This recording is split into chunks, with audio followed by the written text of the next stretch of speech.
The Gospels tell a familiar story. Jesus of Nazareth, condemned by the Roman authorities, was crucified on a hill outside Jerusalem.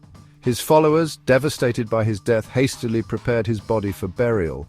According to Jewish custom, they wrapped him in linen cloths and laid him in a nearby tomb, a rock-cut cave typical of the period. This event, central to Christian faith, marked not the end, but a transition. For the Gospels proclaim that the tomb was found empty on the third day. This discovery, made by Mary Magdalene, became a cornerstone of Christian belief, the resurrection of Jesus. However, the Gospel accounts, while united in their proclamation of the resurrection, offer subtle variations on the events surrounding Jesus' burial. These variations, often overlooked, provide a glimpse into the complexities and controversies that surrounded the earliest years of Christianity. One such variation found in the Gospel of Matthew introduces an intriguing possibility: a secret reburial of Jesus' body. The empty tomb stands as a pivotal element in the resurrection narratives. Each Gospel tells the story with slight variations, yet all agree on the central point: the tomb where Jesus was laid was found empty. This discovery, made by Mary Magdalene in most accounts, serves as the first indication that something extraordinary had occurred. The empty tomb, however, is not presented as proof of the resurrection. Instead, it creates an atmosphere of mystery and anticipation, paving the way for the appearances of the risen Jesus to his followers. The significance of the empty tomb lies not just in its emptiness, but in the reactions it evokes. The disciples, initially skeptical, are forced to confront the impossible. Their grief and fear transform into awe and belief as they grapple with the implications of the empty tomb and the subsequent appearances of Jesus. The resurrection narratives, therefore, are not merely accounts of a historical event, but powerful testimonies of faith shaped by the early Christians' experiences and beliefs. The Gospel of Matthew introduces a detail absent from the other Gospels: a rumor circulating among the Jewish authorities that Jesus' disciples had stolen his body. This rumor, according to Matthew, was spread to discredit the claims of Jesus' resurrection. The Jewish leaders, fearing unrest and challenges to their authority, sought to quell any potential uprising by offering an alternative explanation for the empty tomb. This accusation of body snatching, while intended to discredit Jesus' followers, inadvertently introduces an intriguing possibility: the reburial of Jesus' body by his disciples. Could it be that the disciples, fearing desecration of Jesus' body by the authorities, secretly moved it to another location? This theory, while speculative, finds some resonance in the Gospel accounts themselves. The secrecy surrounding Jesus' burial, the haste with which it was conducted, and the fear that permeates the disciples' actions in the aftermath of the crucifixion all lend credence to the possibility of a secret reburial. This alternate interpretation, while not explicitly stated in the Gospels, highlights the ambiguity surrounding the events following Jesus' death and opens the door to exploring other historical and archaeological evidence.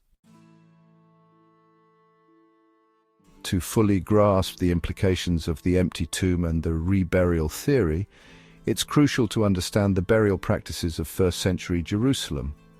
Jewish custom dictated that bodies be buried soon after death, usually within a day. This practice, rooted in religious beliefs and practical concerns about hygiene, played a significant role in the events surrounding Jesus' burial. Tombs of the time were often rock-cut caves, sealed with a large stone. Inside, bodies were laid on shelves or in niches, allowing for multiple burials within a single tomb. Crucifixion, a brutal form of execution reserved for the worst offenders, presented a unique challenge to these burial customs. Bodies of the crucified were often left on display as a warning to others.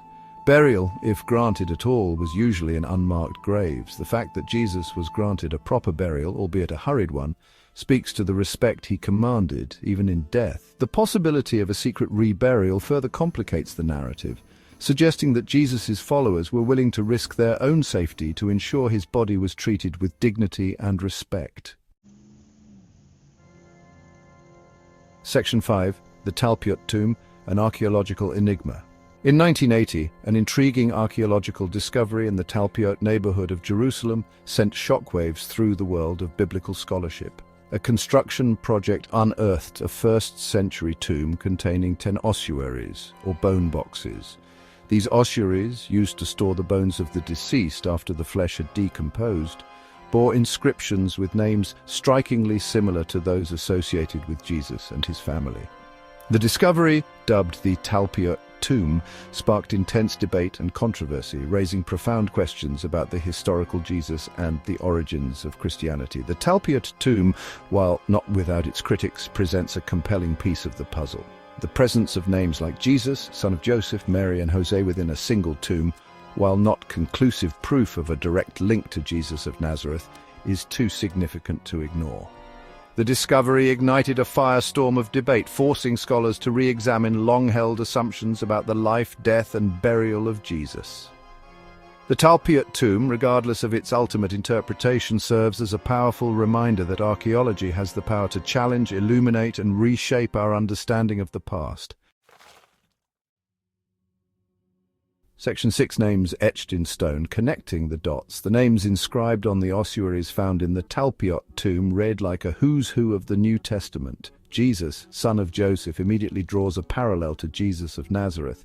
The presence of Mary resonates with Jesus' mother, while Jose could potentially be a shortened form of Joses, the name attributed to one of Jesus' brothers in the Gospels. Other names found in the tomb, like Matthew and Judas, son of Jesus, further fuel the speculation surrounding its connection to Jesus and his family. While the presence of these names is remarkable, it's crucial to approach the evidence with scholarly caution. Names like Jesus, Mary, and Joseph were common in first-century Judea. The frequency of these names, while making a direct connection to Jesus' family statistically less likely, doesn't entirely diminish the significance of the find. The clustering of these particular names within a single tomb, especially one located in close proximity to Jerusalem, warrants serious consideration and further investigation. Section 7. Challenging traditions, faith, and archaeology collide. The discovery of the Talpiot tomb and the subsequent analysis of its contents sent ripples through the world of biblical scholarship and beyond. The possibility, however remote, that archaeologists had stumbled upon the actual burial place of Jesus and his family challenged long-held Christian traditions and beliefs. The cornerstone of Christian faith, the resurrection of Jesus from the dead, hinges on the belief that the tomb where he was laid was found empty. If the Talpiot tomb does indeed belong to Jesus' family, it raises profound questions about the historicity of the resurrection narratives. The reaction to the Talpiot tomb discovery highlights the complex relationship between faith and archaeology. For many Christians, the historical accuracy of the resurrection is a matter of unwavering faith, unshaken by archaeological discoveries. Others, however, see archaeology as a tool for illuminating and enriching our understanding of the Bible and the historical context in which it was written. The Talpiot tomb, regardless of its ultimate interpretation, serves as a potent reminder that faith and reason are not mutually exclusive. Instead, they can coexist and even complement each other in the ongoing search for truth. Section 8. The historical Jesus resolving the puzzle. The debate surrounding the Talpiot tomb extends beyond the realm of biblical scholarship, touching upon the very core of historical inquiry. How do we reconstruct the past? How do we reconcile conflicting pieces of evidence, weigh their significance, and draw meaningful conclusions? The Talpiot tomb, with its tantalizing clues and unanswered questions, serves as a microcosm of the challenges and rewards of historical research. It compels us to confront the limitations of our knowledge, the subjectivity of interpretation, and the ever-evolving nature of historical understanding. The quest to uncover the historical Jesus, to separate fact from fiction, is a complex and often contentious endeavor. The Talpiot tomb, while not providing definitive answers, adds a new layer of intrigue to this ongoing search. It reminds us that the past is rarely straightforward, that history is often messy and ambiguous. The discovery encourages us to approach the evidence with an open mind, to embrace uncertainty, and to engage in respectful dialogue even when faced with differing interpretations. Section 9, Conclusion, Unveiling the Mystery, Seeking the Truth. The story of the Talpiot tomb is ultimately a story about the search for truth. It's a story about the power of archaeology to challenge our assumptions, to illuminate the past, and to spark our imaginations. It's a story about the complexities of faith, the enduring power of belief, and the importance of engaging with evidence, even when it challenges our preconceived notions. The Talpiot tomb, whether it ultimately proves to be the final resting place of Jesus' family or simply a remarkable coincidence, has already left an indelible mark on our understanding of the past. As we continue to explore the mysteries of the past, we must remain open to new discoveries, new interpretations, and new ways of understanding the world around us. The Talpiot tomb stands as a testament to the enduring power of curiosity, the importance of critical thinking, and the transformative potential of knowledge. It reminds us that the search for truth is an ongoing journey, one that requires both faith and reason, skepticism and wonder. It is through this ongoing dialogue, this relentless pursuit of understanding, that we inch closer to unraveling the intricate tapestry of the past and illuminating the path toward a more enlightened future. Gap 3S, Scene 10, the historical context of Jesus' family tomb. Understanding the significance of the Talpiot tomb requires us to delve deeper into the historical context of Jesus' family. During the 1st century, burial practices among Jewish communities were rich with tradition and symbolism. Family tombs were common, serving as resting places for multiple generations and reflecting the close-knit nature of familial ties.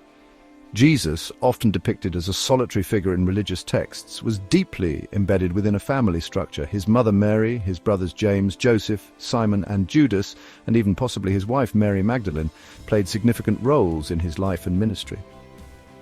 The notion of a family tomb isn't just plausible, it aligns with the customs of the time. The discovery of the Talpiot tomb, with its intriguing inscriptions and ossuaries, invites us to reconsider the historical Jesus not just as a singular religious icon, but as a man rooted in the traditions and practices of his era. It opens up new avenues for understanding his life, his relationships, and his enduring impact on history. As we continue to investigate the Talpiot tomb, it is essential to situate our findings within the broader tapestry of 1st century Jewish life. By doing so, we gain a more nuanced and comprehensive understanding of the past, one that honors both the historical and the spiritual dimensions of this extraordinary narrative. In the end, the Talpiot tomb serves as a bridge between history and faith, inviting us to explore the intricate connections between the two. It is a reminder that the search for truth is not just about uncovering facts, but about understanding the deeper stories that shape our world and our beliefs. Thank you for joining us on this journey through history, faith, and archaeology. Stay curious, stay questioning, and keep seeking the truth. In 1980, construction workers in the East Talpiot neighborhood of Jerusalem stumbled upon a tomb that would soon ignite both scholarly debate and public fascination. The Talpiot tomb, as it came to be known, contained 10 ossuaries or bone boxes, 6 of which bore intriguing inscriptions.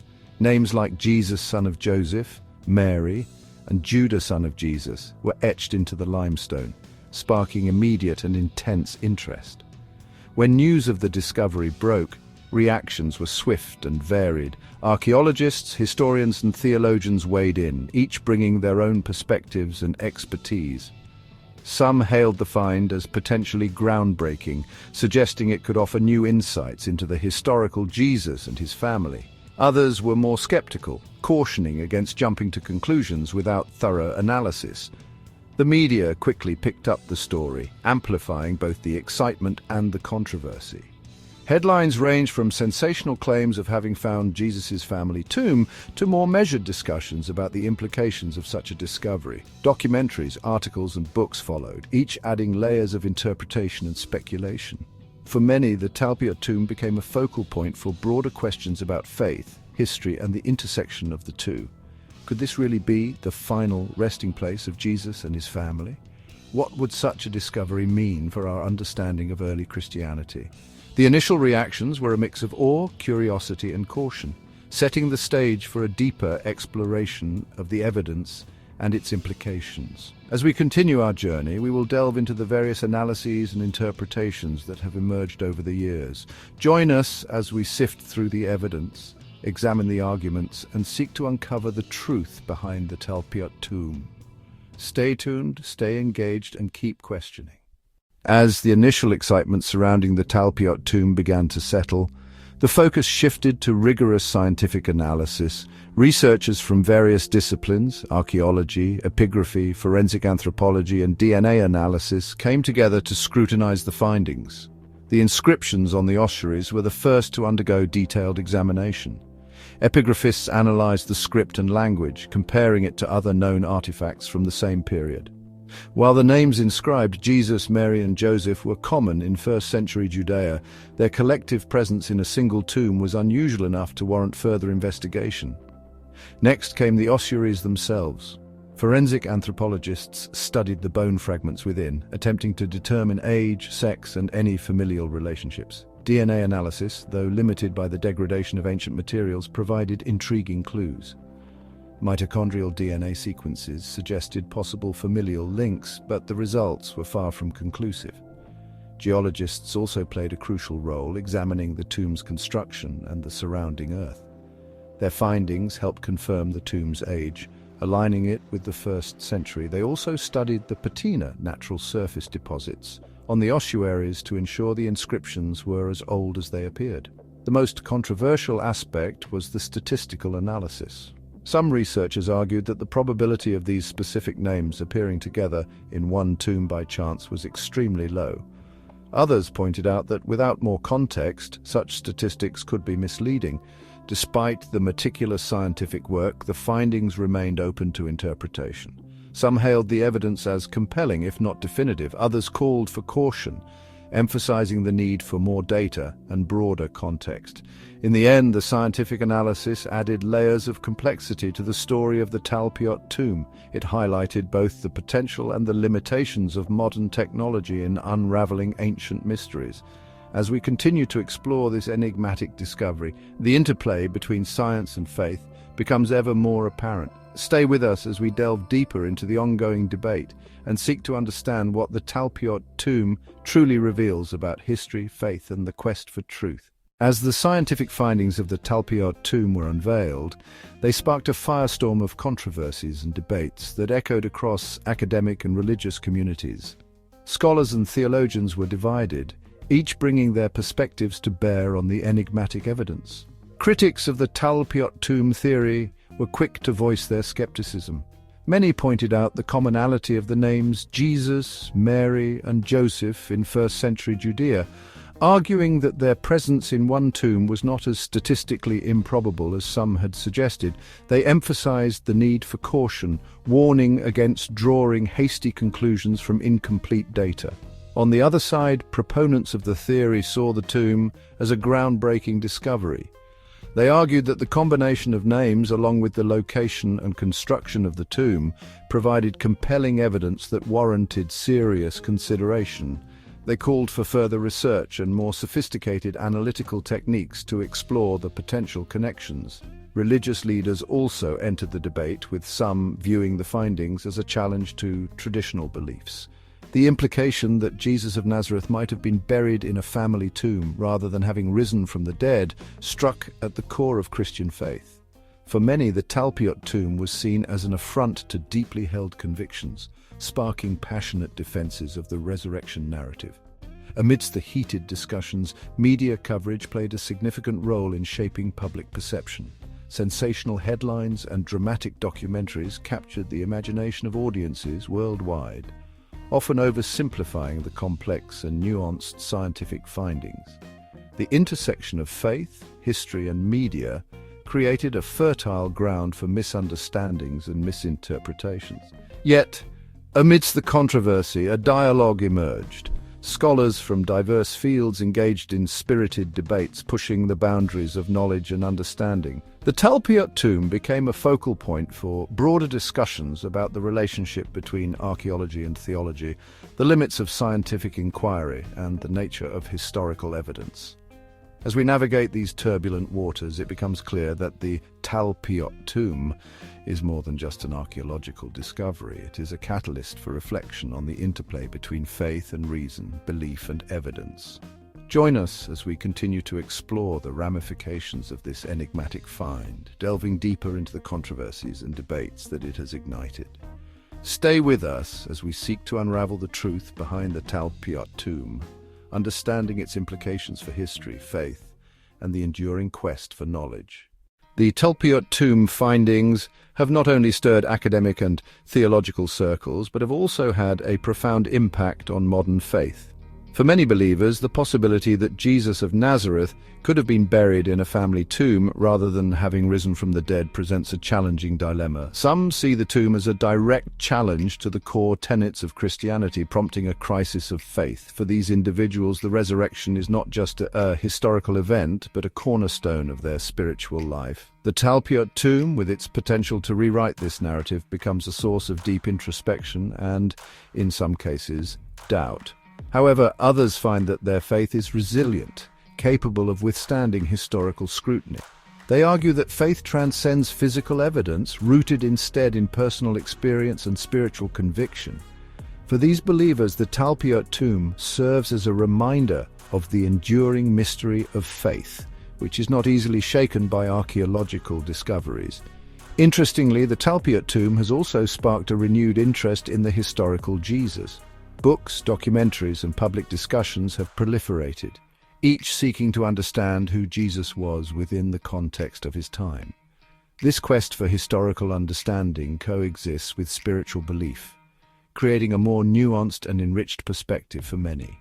In some ways, the Talpiot tomb has acted as a bridge, connecting the ancient past with contemporary spiritual practice. It has encouraged believers to explore the roots of their faith, to ask difficult questions, and to seek a deeper understanding of their beliefs. This journey of exploration, while challenging, has the potential to strengthen faith, making it more informed and resilient. As we continue to investigate the Talpiot tomb, it is essential to consider its impact on modern faith. Whether it challenges, reinforces, or reshapes beliefs, it undeniably serves as a catalyst for reflection and dialogue. Join us in the next chapter as we delve deeper into the continuing quest for understanding and the enduring power of faith in the face of historical discovery. As we conclude this journey through the Talpiot tomb and its far-reaching implications, we turn our gaze to the future. The discovery has opened up new avenues for research and exploration, inviting scholars, theologians, and the curious alike to continue probing the depths of history and faith. Future research aims to employ advanced technologies like DNA analysis, 3D imaging, and isotopic studies to uncover more about the individuals buried in the Talpiot tomb. These scientific advancements hold the promise of providing clearer answers to the questions that have long intrigued and divided us. Moreover, interdisciplinary collaboration will be key. Historians, archaeologists, theologians, and scientists must come together to piece together the puzzle, each bringing their unique perspectives and expertise. Such collective efforts are essential for a holistic understanding of the tomb and its implications. Public interest and engagement will also play a crucial role. The Talpiot tomb has captured the imagination of people worldwide, sparking debates and discussions that transcend academic circles. Public forums, documentaries, and educational programs will help disseminate new findings and foster a broader understanding of this enigmatic discovery. As we look ahead, it's important to remember that the quest for knowledge is an ongoing journey. Each new discovery, each piece of evidence brings us closer to understanding the past while also enriching our present and future. The Talpiot tomb is not just a relic of history, it is a living chapter in the story of human curiosity, belief, and the relentless pursuit of truth. Join us as we continue to explore, question, and discover.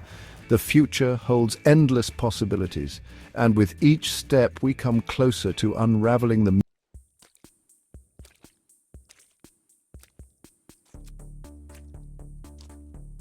Mary Magdalene, her name echoes through history, whispered in hushed tones and debated in hallowed halls. She is a figure shrouded in mystery, her story told and retold through the lens of centuries. For many, she is the repentant sinner, forever linked to the act of washing Jesus' feet with her tears. Yet this image, so ingrained in religious iconography, may be a far cry from the truth. The real Mary Magdalene, as we are beginning to discover, was a woman of strength, faith, and unwavering devotion to Jesus. Her story is one of stark contrasts. We see her at the foot of the cross, overcome with grief as her beloved teacher is crucified. We witness her unwavering loyalty as she remains at the tomb, the first to encounter the risen Christ. These glimpses into her life hint at a woman of deep faith, a woman who played a pivotal role in the early Jesus movement. But how did this image of a devoted disciple become intertwined with that of a repentant sinner? The answer, it seems, lies buried beneath centuries of church tradition, a tradition that often marginalized the role of women in positions of religious authority. It is time to delve into the life of Mary Magdalene, to sift through the layers of tradition and uncover the truth about this enigmatic woman.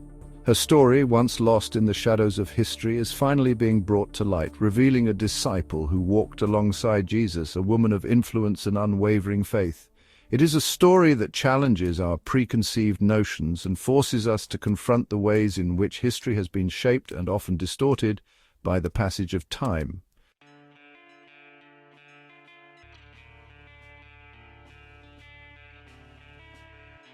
Mary Magdalene's story is often reduced to a single defining act, the washing of Jesus' feet. This act, often interpreted as an expression of repentance for her sins, has come to overshadow the complexity of her character and her significant contributions to the early Christian movement. But Mary Magdalene was more than just a repentant sinner. She was a devoted follower of Jesus, a witness to his ministry, his death, and his resurrection. Her presence throughout the Gospels is undeniable. We see her among the women who followed Jesus and supported his ministry. She is there at the crucifixion, her heart breaking as she watches her beloved teacher suffer. And it is Mary Magdalene who is chosen to be the first witness to the resurrection, a testament to her unwavering faith. Yet, despite her clear importance in the Gospel narratives, Mary Magdalene's story has been clouded by centuries of misinterpretation. The label of sinner, so readily attached to her name, has served to diminish her role and obscure her true legacy. This misconception, perpetuated through art, literature, and religious teachings, has created a distorted image of Mary Magdalene that persists even today. To understand the real Mary Magdalene, we must look beyond the simplistic label of sinner. We must examine the historical context in which she lived, a time when women were often relegated to the margins of society. We must delve into the scriptures, separating fact from fiction, and seeking to understand the true nature of her relationship with Jesus. Only then can we begin to appreciate the depth and complexity of this remarkable woman's life.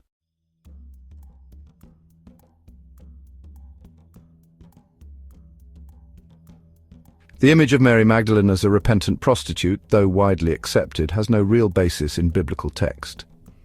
This misconception, it seems, emerged centuries after the Gospels were written, fueled by a confluence of cultural biases and a desire to control the narrative of early Christianity. During the early centuries of the Church, as Christianity spread throughout the Roman Empire, the role of women in leadership positions came under increasing scrutiny. The once celebrated contributions of women like Mary Magdalene, who preached and baptized alongside her male counterparts, were gradually downplayed or erased entirely. The Church, increasingly dominated by men, sought to establish a hierarchy that placed women firmly in subordinate roles. In this climate of patriarchal control, Mary Magdalene's story was ripe for reinterpretation. Her close relationship with Jesus, her unwavering devotion, and her prominent role in the resurrection narratives posed a threat to the emerging power structure. It was easier, it seemed, to cast her as a repentant sinner, a woman redeemed by Christ's love, than to acknowledge her as a powerful and influential figure in her own right. The consequences of this historical revisionism have been profound. Mary Magdalene's story, once a testament to the power of faith and the equality found in Christ, became a cautionary tale, a reminder of the dangers of female sexuality and the importance of female submission.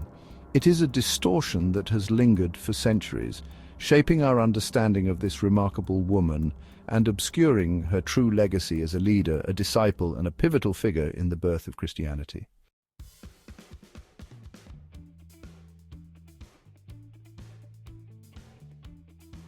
To truly comprehend the life and legacy of Mary Magdalene, we must first journey back to first-century Palestine, a time and place vastly different from our own. The world in which Mary Magdalene lived was one of Roman occupation, a time of political unrest and religious fervor. Jewish society, while deeply rooted in tradition, was grappling with the complexities of Roman rule and the rise of various messianic movements. It was against this backdrop of social and political upheaval that Jesus of Nazareth emerged, preaching a message of love, forgiveness, and the coming kingdom of God. His teachings, radical in their simplicity and inclusivity, drew followers from all walks of life, men and women alike, who were captivated by his message and inspired by his miracles. Among these followers was Mary Magdalene, a woman whose life would become inextricably linked with that of Jesus. To understand her story, we must first understand the world in which she lived. A world on the cusp of change, a world ripe for the transformative message of Jesus. It is within this historical context, amidst the turmoil and uncertainty of first-century Palestine, that we must begin to piece together the life of Mary Magdalene. Her story is not merely a biblical account, it is a human story woven into the fabric of a particular time and place. By understanding the social, political, and religious climate of her era, we can begin to appreciate the complexities of her life and the significance of her role within the Jesus movement.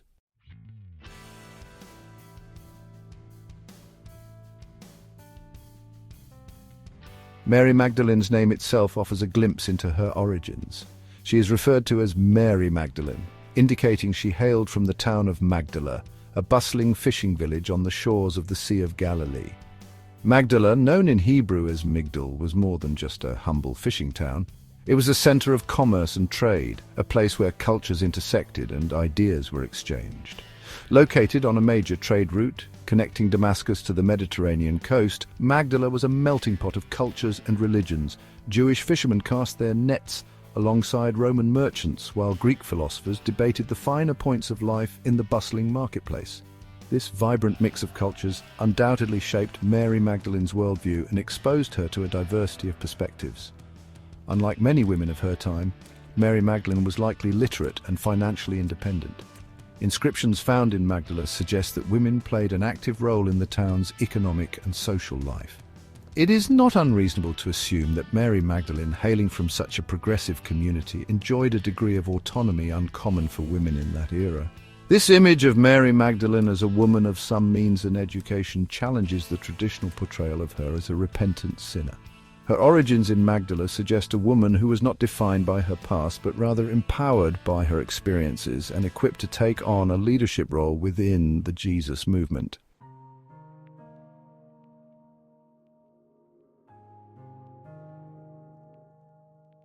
The common misconception of Mary Magdalene as a prostitute finds no explicit support in the biblical texts.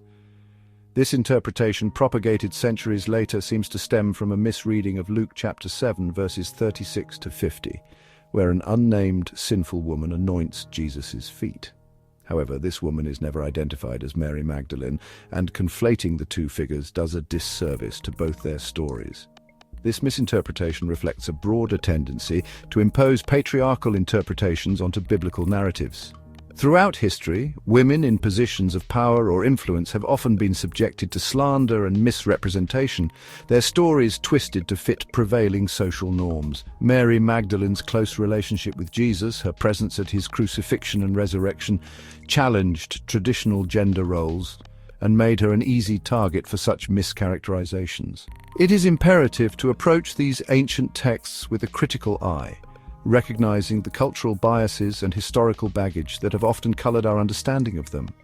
The burden of proof lies not in disproving Mary Magdalene's supposed sinfulness, but rather in providing credible evidence to support such a claim, evidence that is simply absent from the biblical accounts. By challenging these long-held assumptions and examining the scriptures through a more objective lens, we can begin to reconstruct a more accurate and nuanced portrait of Mary Magdalene, one that acknowledges her humanity, her complexity, and her undeniable significance in the early Christian tradition.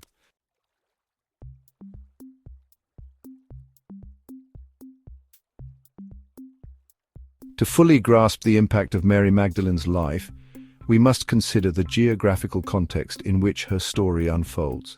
The Sea of Galilee, the backdrop for much of Jesus' ministry, was more than just a scenic location.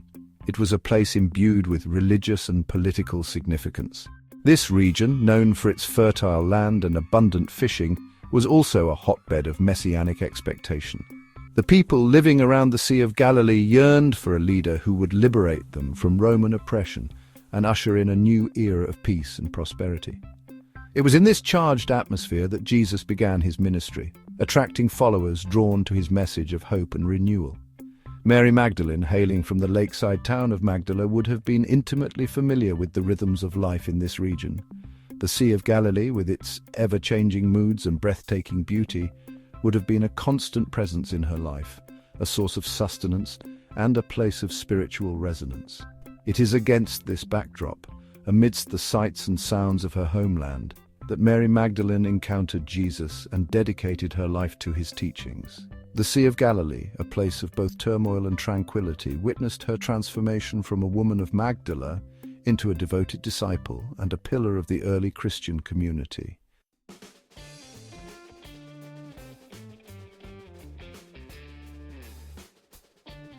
The transformation of Mary Magdalene's image from devoted disciple to repentant sinner is a tale woven through centuries, a testament to the shifting sands of interpretation and the often unseen hands that shape historical narratives.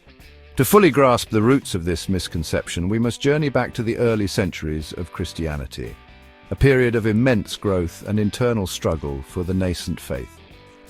As Christianity spread beyond its Jewish roots and into the diverse tapestry of the Roman Empire, it encountered a world grappling with its own complex social structures and deeply ingrained prejudices. Within this evolving landscape, the role of women, particularly in positions of religious authority, became a subject of debate and ultimately a casualty of shifting power dynamics. The early church, initially marked by a more egalitarian spirit, gradually adopted the patriarchal norms of the Roman world. As the church solidified its structure and sought recognition within the Roman Empire, the voices and contributions of women were increasingly silenced or relegated to the margins. It is within this context of cultural assimilation and the consolidation of male authority that the seeds of misunderstanding regarding Mary Magdalene were sown. Her close relationship with Jesus, her prominence as a witness to the resurrection, and her active role in the early Christian community challenged the emerging patriarchal hierarchy and made her vulnerable to misinterpretation.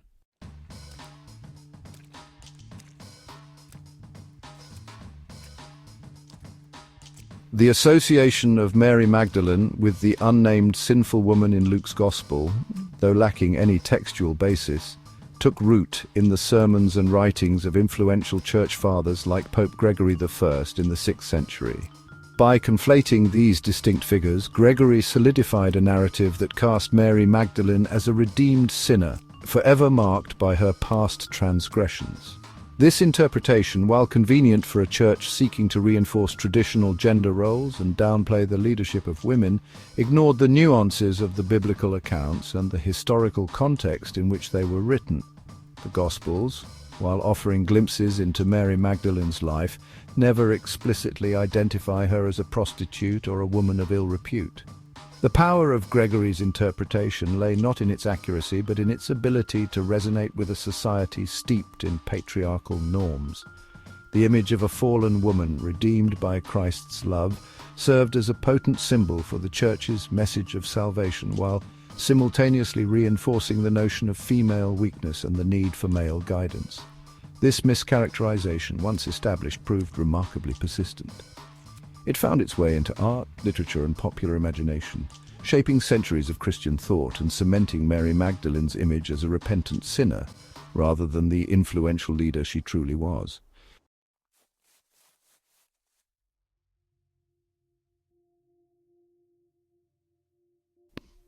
The consequences of this historical revisionism extend far beyond Mary Magdalene's individual story. By casting her as a repentant sinner, the Church effectively silenced a powerful female voice within the early Christian movement, a voice that had preached, baptized, and witnessed the resurrection alongside her male counterparts. The Gospels portray Mary Magdalene as a woman of unwavering faith and remarkable resilience. She stood at the foot of the cross as Jesus suffered, a testament to her courage and devotion. She was the first to witness the empty tomb and encounter the risen Christ, a pivotal moment in the Christian narrative. Yet these acts of faith and leadership were overshadowed by the label of sinner, a label that diminished her contributions and reinforced the notion that women, even within the fledgling Christian community, were defined by their perceived moral failings. This silencing of Mary Magdalene's true story reflects a broader pattern within history where the voices of women in positions of authority or influence are often marginalized or erased entirely. The suppression of Mary Magdalene's leadership role had a chilling effect on the role of women within the church for centuries. It contributed to a culture of exclusion that denied women equal opportunities for ministry and leadership, limiting their participation in shaping the future of the very faith they helped to build.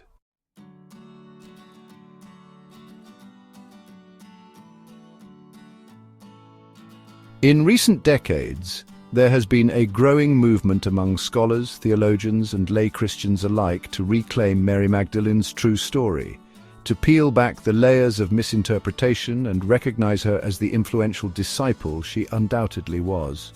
This reclaiming of her narrative is not merely an academic exercise, it is a vital step towards dismantling centuries of patriarchy and recognizing the essential role of women in the life of the Church. Modern biblical scholarship, coupled with archaeological discoveries and a deeper understanding of the social and cultural context of first-century Palestine, has shed new light on Mary Magdalene's life and legacy. These insights challenge the traditional interpretations and invite us to encounter Mary Magdalene anew, not as a repentant sinner, but as a woman of strength, faith, and unwavering devotion to Jesus. The journey towards fully restoring Mary Magdalene's rightful place within Christian history is ongoing.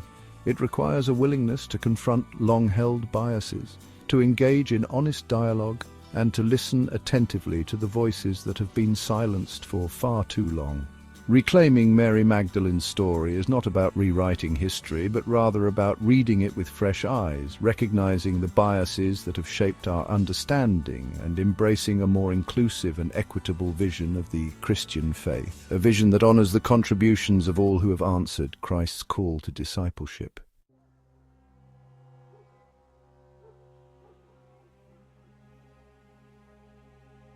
In the realm of contemporary biblical scholarship, a seismic shift has occurred in our understanding of Mary Magdalene.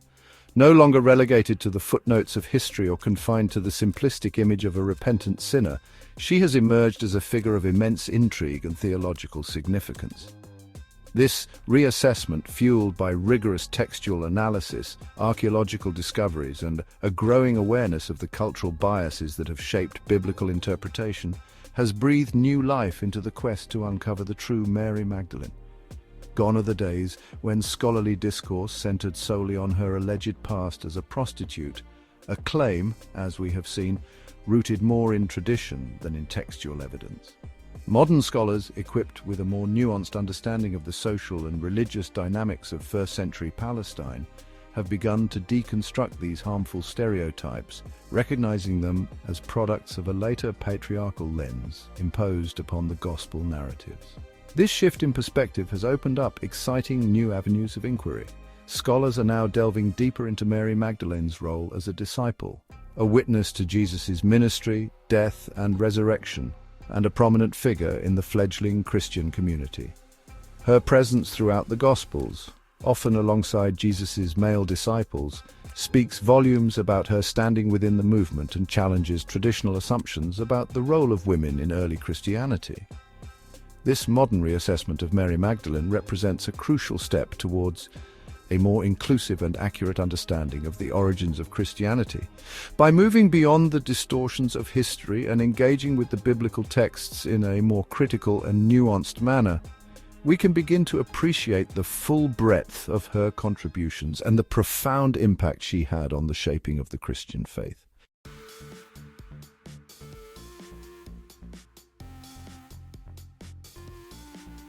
Central to the modern scholarly reassessment of Mary Magdalene is the dismantling of the long-held sinful woman trope that has clung to her image for centuries. This misconception, as we have explored, stems largely from a conflation of Mary Magdalene with the unnamed woman who anoints Jesus' feet in Luke's Gospel, an association made not on textual grounds but rather through the pronouncements of later church authorities, seeking to reinforce patriarchal norms. Contemporary scholars, however, approaching the biblical texts with a more critical and contextualized lens, have highlighted the lack of evidence to support this conflation. The Gospels, while offering glimpses into Mary Magdalene's life, never explicitly identify her as a prostitute or a woman of ill repute. Her association with sinfulness appears to be a later imposition, a product of a time when women's sexuality was often viewed through a lens of suspicion and judgment. This deconstruction of the sinful woman trope is not merely an act of historical revisionism, it is a necessary corrective to centuries of misrepresentation that have cast a shadow over Mary Magdalene's true legacy. By separating her story from these unfounded associations, scholars have created space for a more nuanced and accurate understanding of her role within the Jesus movement. This shift in perspective allows us to encounter Mary Magdalene anew, not as a figure defined by her alleged past transgressions, but as a devoted disciple, a courageous witness, and a prominent leader in the early Christian community. It is a testament to the power of critical scholarship to challenge long-held assumptions and to recover the voices of those who have been marginalized throughout history.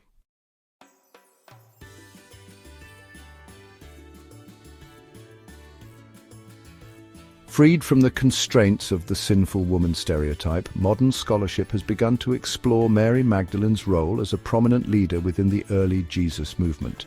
The Gospels portray her as a constant presence throughout Jesus' ministry, witnessing his miracles, listening to his teachings, and offering unwavering support even in the face of danger and persecution.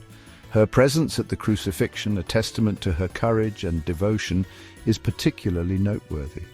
While many of Jesus' male disciples fled in fear, Mary Magdalene remained at the foot of the cross, sharing in his suffering and bearing witness to his final moments. This act of unwavering loyalty speaks volumes about her deep faith and her central role within the circle of Jesus' closest followers. Moreover, Mary Magdalene's designation as the Apostle to the Apostles, a title bestowed upon her by early church fathers, highlights her unique position within the early Christian community. She was chosen by the risen Christ to be the first witness to the resurrection, a pivotal event upon which the entire Christian faith hinges. Her testimony, initially met with skepticism by the male disciples, ultimately became the cornerstone of their belief, demonstrating the profound trust Jesus placed in her. This understanding of Mary Magdalene as an apostle and a leader within the early church challenges traditional hierarchies and sheds light on a more inclusive and egalitarian vision of early Christianity, a vision that recognized and valued the leadership of women alongside men.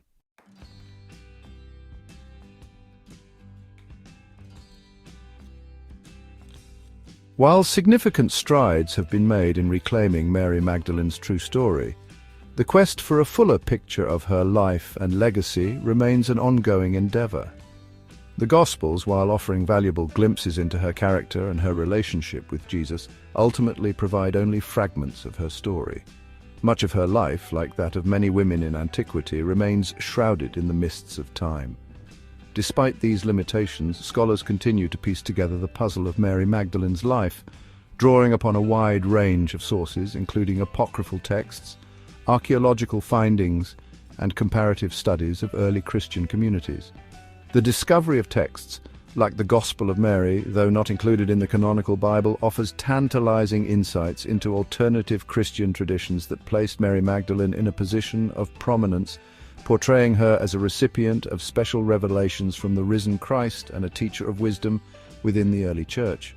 Furthermore, the ongoing archaeological work in Magdala, her hometown, continues to unearth new discoveries that shed light on the social and economic context of her life, challenging traditional assumptions and offering a more nuanced understanding of her background and her world. The quest to uncover the full story of Mary Magdalene is a testament to the enduring power of her legacy. It is a journey fueled by a desire to do justice to her memory, to recognize her contributions, and to learn from her example of unwavering faith, courageous leadership, and unwavering devotion to the message of Jesus Christ. It is a journey that continues to inspire scholars, theologians, and believers alike to delve deeper into the rich tapestry of early Christianity and to embrace a more inclusive and empowering vision of the Christian faith.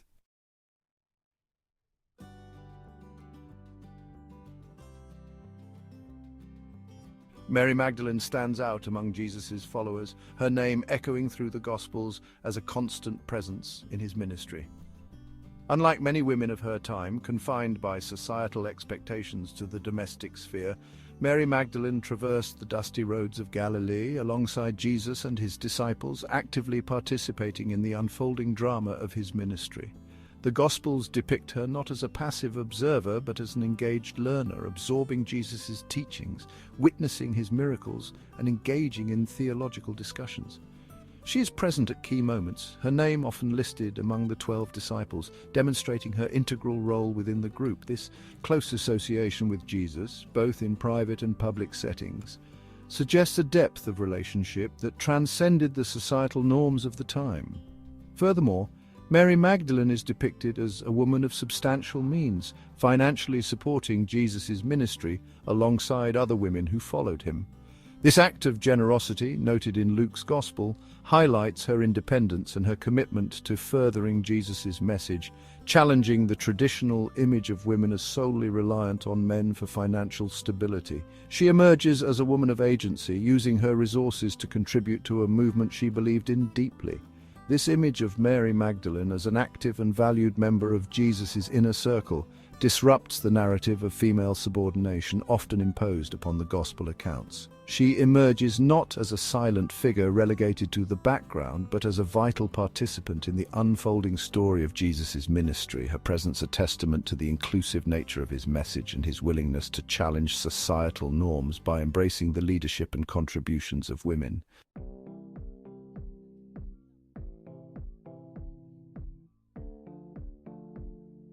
As Jesus faced his darkest hour, betrayed and abandoned by many, Mary Magdalene's unwavering loyalty shone through.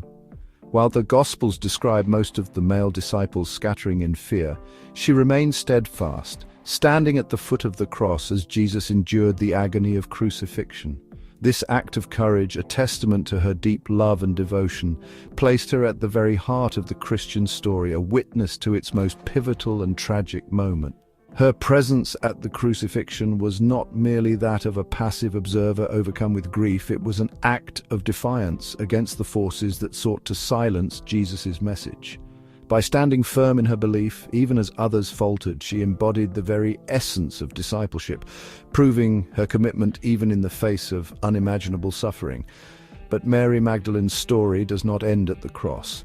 The Gospels, in a remarkable affirmation of her faith and her unique connection to Jesus, cast her as the first witness to the resurrection. It is she who discovers the empty tomb, who encounters the risen Christ, and who is entrusted with the momentous task of proclaiming this news to the other disciples. This pivotal role, bestowed upon her by Jesus himself, elevates Mary Magdalene to a position of extraordinary significance within the Christian narrative.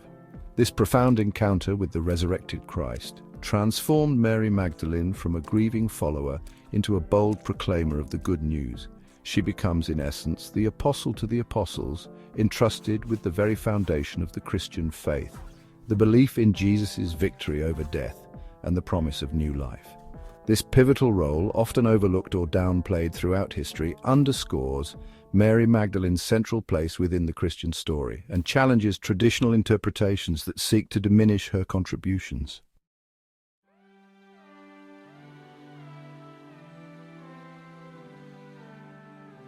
Mary Magdalene's designation as the apostle to the apostles is not merely a symbolic title. It reflects a deeper theological truth about the nature of leadership within the early church, a truth often obscured by centuries of patriarchal interpretation. Her commissioning by the risen Christ to proclaim the good news of the resurrection stands as a radical affirmation of women's capacity for spiritual authority and leadership within the nascent Christian movement. This act challenged the prevailing social norms of the time, which largely relegated women to subordinate roles within religious and social structures. By entrusting Mary Magdalene with such a pivotal task, Jesus demonstrated his willingness to subvert these expectations and to recognize the spiritual gifts and leadership potential inherent in all people, regardless of gender. Furthermore, the Gospels depict Mary Magdalene as a woman of unwavering faith, even in the face of doubt and skepticism from Jesus' male disciples. Her testimony regarding the resurrection, initially met with disbelief, ultimately became the cornerstone of their faith, highlighting the transformative power of her witness and the authority she carried as a recipient of Christ's revelation. This challenge to apostolic norms posed by Mary Magdalene's leadership continues to resonate within the Church today. Her story serves as a poignant reminder that the call to discipleship and the bestowal of spiritual gifts are not bound by gender or social standing. It is a call to recognize and affirm the diverse gifts present within the body of Christ, and to embrace a more inclusive and equitable vision of leadership within the Church, a vision that reflects the radical inclusivity modeled by Jesus himself.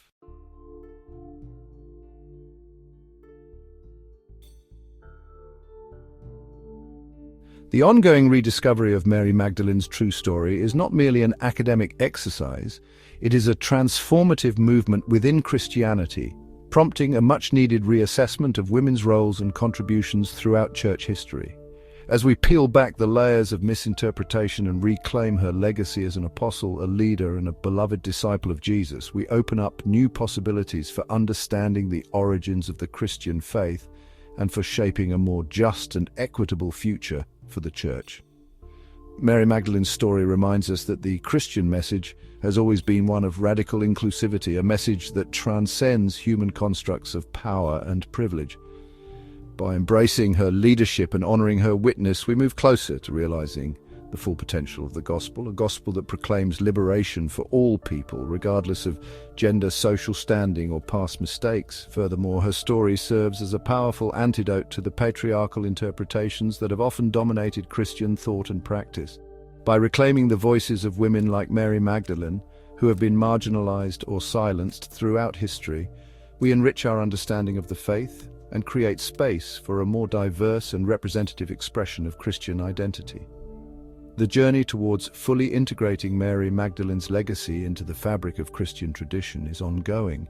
It requires a willingness to confront uncomfortable truths about the Church's past, to challenge ingrained biases, and to embrace a more expansive vision of Christian leadership, a vision that recognizes and affirms the gifts of all who are called by Christ.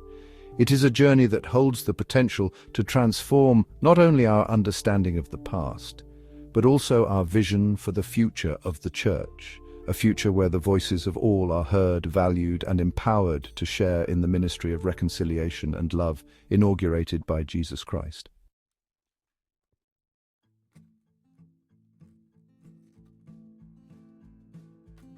While the four canonical Gospels, Matthew, Mark, Luke, and John, form the cornerstone of our understanding of Jesus' life and teachings, they represent just a fraction of the early Christian writings that circulated in the centuries following Jesus' death. These non-canonical texts, often referred to as apocryphal Gospels, offer alternative perspectives on Jesus and his followers, providing valuable insights into the diversity of early Christian beliefs and practices. Among these apocryphal texts, the Gospel of Mary and the Acts of Philip stand out for their unique portrayals of Mary Magdalene.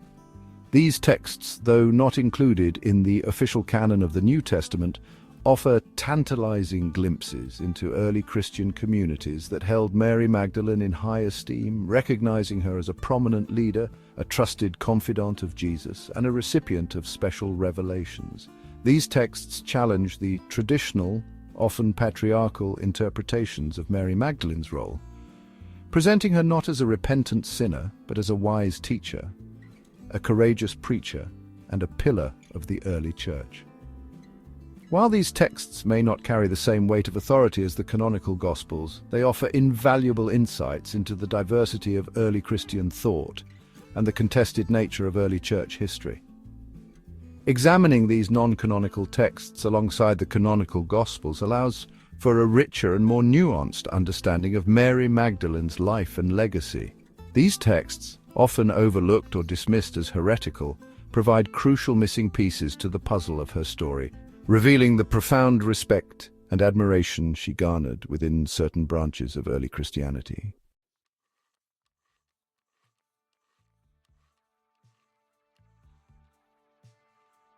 The Gospel of Mary, a fragmentary text discovered in the late 19th century, offers a particularly compelling glimpse into Gnostic Christianity. a branch of early Christianity that emphasized spiritual knowledge, or gnosis, as the path to salvation. This text, believed to have been written in the 2nd century, portrays Mary Magdalene as a prominent disciple, entrusted by the risen Christ with secret teachings and spiritual insights. In this gospel, Mary Magdalene emerges as a source of wisdom and authority, comforting the other disciples after Jesus' ascension and sharing the profound revelations she received from the risen Christ.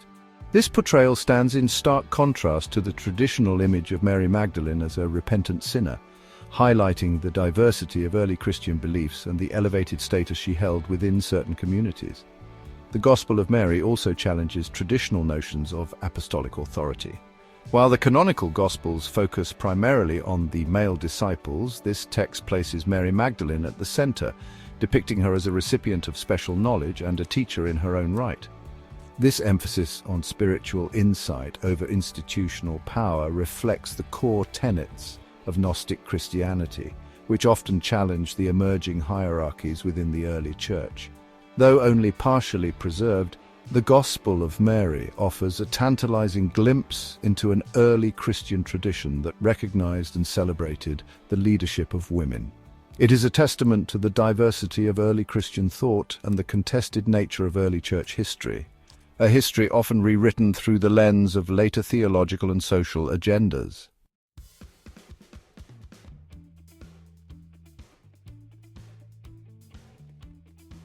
Another non-canonical text that sheds light on Mary Magdalene's prominent role in early Christianity is the Acts of Philip.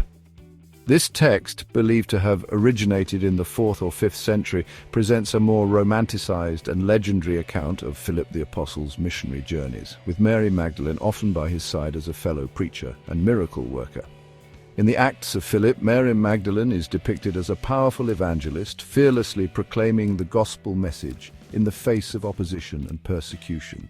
She is shown healing the sick, casting out demons, and engaging in theological debates with learned men, demonstrating her spiritual authority and her unwavering commitment to spreading the Christian message. This portrayal of Mary Magdalene as an apostolic companion, working alongside Philip to establish churches and convert unbelievers, challenges the traditional view of women as passive followers within the early church. The Acts of Philip, though often dismissed as fanciful, reflects a persistent tradition that recognized and celebrated the leadership of women within certain Christian communities. This text, while not without its legendary embellishments, highlights the enduring legacy of Mary Magdalene as a powerful and influential figure within early Christianity. Her story, as presented in the Acts of Philip, continues to inspire and challenge believers today, reminding us of the transformative power of the gospel message and the importance of embracing the gifts and leadership potential of all people, regardless of gender or social standing.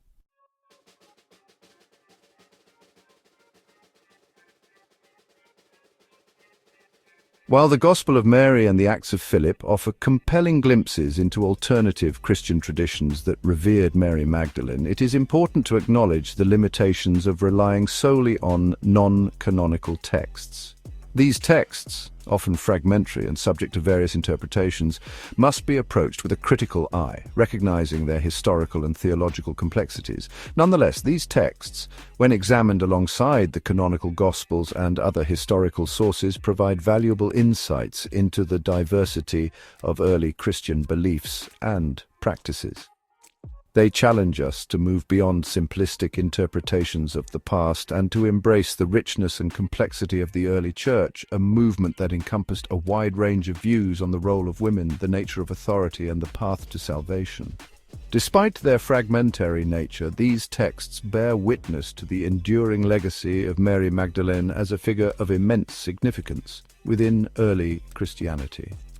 Her story, though often obscured or distorted throughout history, continues to resonate with believers today, inspiring us to delve deeper into the mysteries of faith, to challenge unjust power structures, and to embrace a more inclusive and equitable vision of the Christian community. The ongoing exploration of these non-canonical texts, coupled with continued archaeological discoveries and a more nuanced understanding of the social and cultural context of first-century Palestine, promises to further illuminate the life and legacy of Mary Magdalene, revealing the profound impact she had on the shaping of the Christian faith and inspiring us to live out the gospel message with the same courage, compassion, and unwavering devotion that she embodied.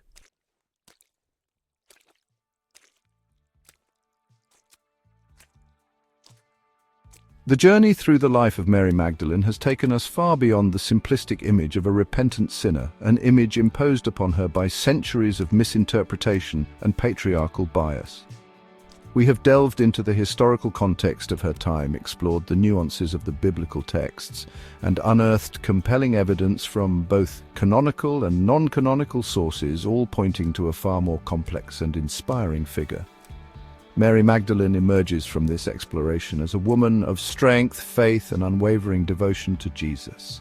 She was a prominent disciple, present throughout Jesus' ministry, a witness to his crucifixion and the first to encounter the risen Christ. Her role as the apostle to the apostles entrusted with proclaiming the good news of the resurrection speaks volumes about the trust Jesus placed in her and the central role she played in the nascent Christian movement. Yet her story is also a cautionary tale, a reminder of how easily history can be rewritten to fit prevailing social and theological agendas. The mischaracterization of Mary Magdalene as a repentant prostitute while lacking any textual basis in the Gospel served to silence her powerful voice and to reinforce patriarchal structures within the Church. It is time to restore Mary Magdalene to her rightful place in Christian history, not as a symbol of female sinfulness, but as an exemplar of discipleship, courage, and unwavering faith. By reclaiming her true story, we honor her legacy and challenge the harmful stereotypes that have kept women's voices marginalized within the Church for far too long.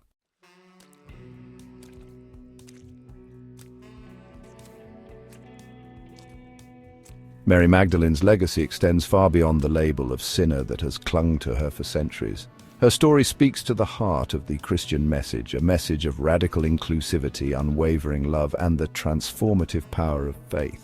She embodies the idea that true discipleship knows no bounds of gender, social standing, or past mistakes. Her unwavering devotion to Jesus, even in the face of persecution and death, serves as an inspiration to believers of all generations. She reminds us that faith is not a passive acceptance of dogma, but an active engagement with the living God, a willingness to walk alongside Jesus even when the path leads through darkness and uncertainty. Moreover, Mary Magdalene's story challenges the Church to confront its own history of sexism and exclusion. Her marginalization within the Christian tradition stands as a stark reminder of the ways in which power dynamics and cultural biases can distort the gospel message and silence the voices of those deemed less worthy. By embracing Mary Magdalene's true legacy, we commit ourselves to creating a church that reflects the radical inclusivity modeled by Jesus himself, a church where all are welcomed, valued, and empowered to share their gifts in service to God and neighbor.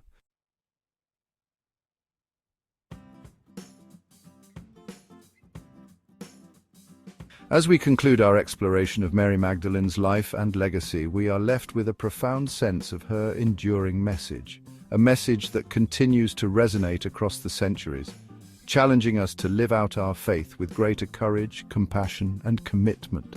Mary Magdalene's story reminds us that true discipleship requires unwavering devotion even in the face of adversity. She stood by Jesus when others fled, her love undeterred by the looming shadow of the cross.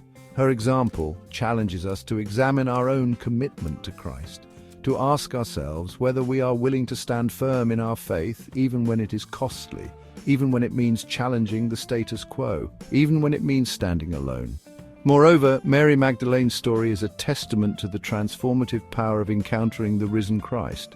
Her grief turned to joy, her fear to unwavering faith, as she became the first witness to the resurrection, entrusted with proclaiming the good news that would change the world. Her experience reminds us that the Christian faith is not merely a set of beliefs, but a lived experience of encountering the living God, an experience that has the power to shatter our preconceived notions, heal our deepest wounds, and empower us to live lives of purpose and meaning.